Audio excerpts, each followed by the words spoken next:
Jutri začenjamo oratorij, ki bo od ponedeljka do petka v naši župniji.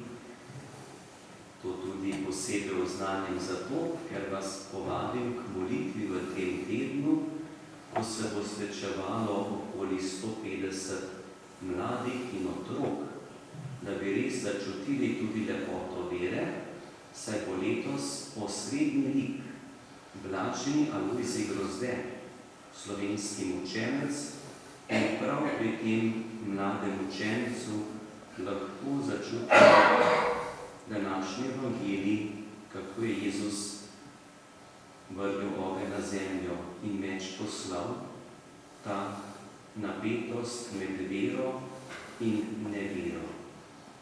Naj bo tudi blagoslov tega tedna v oratorijskem dogajanju naši župniji.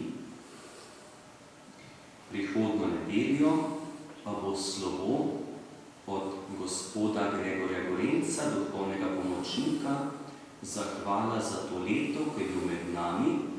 Slovo in zahvala bo tukaj v Nani Goricah ob 7. uri, potem ob 10. pa še na Brezovici.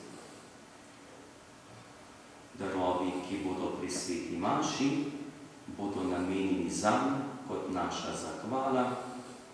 Naj bo to tudi naš izraz hvaležnosti, da je bil med nami.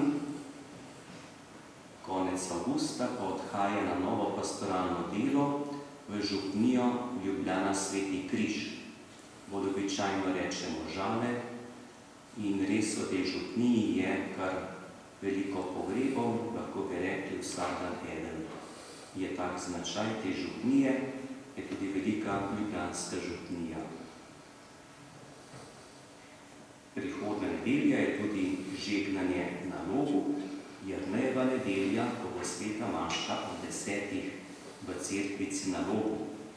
Še oklic, zakrament svetega zakona želita skleniti ženin Jakob Vojvoda, katoliške vere samski, sin očeta Tomaža in matere Alenke, rojene Vrtin, biva Loška cesta, 10.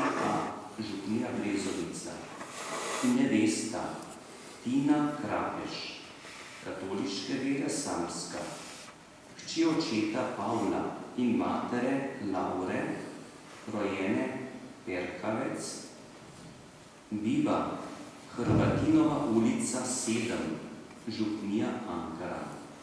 Poroka bo pa v stolni župniji Koper. Če bi kdo poznal kakšen zadržek, ga je tudi dolžan naznaniti. Vam želim lepo nedeljo, ki smo jo začeli svetim bogoslužjem. Naj Božja roka, njegov blagoslov ostaja v našem življenju in vse dni v prihodnje, da bi lahko živeli prav v tem Božjem ognju, ki je pa tudi ogenj Svetega Duha. Zato tudi odprimo srca za Božji blagoslov. Gospod z vami. In s tvojim duhom. Blagoslovi vas vsemogočni Bog, Oče in Sin in Sveti Duh. Amen. Pojdite v miru.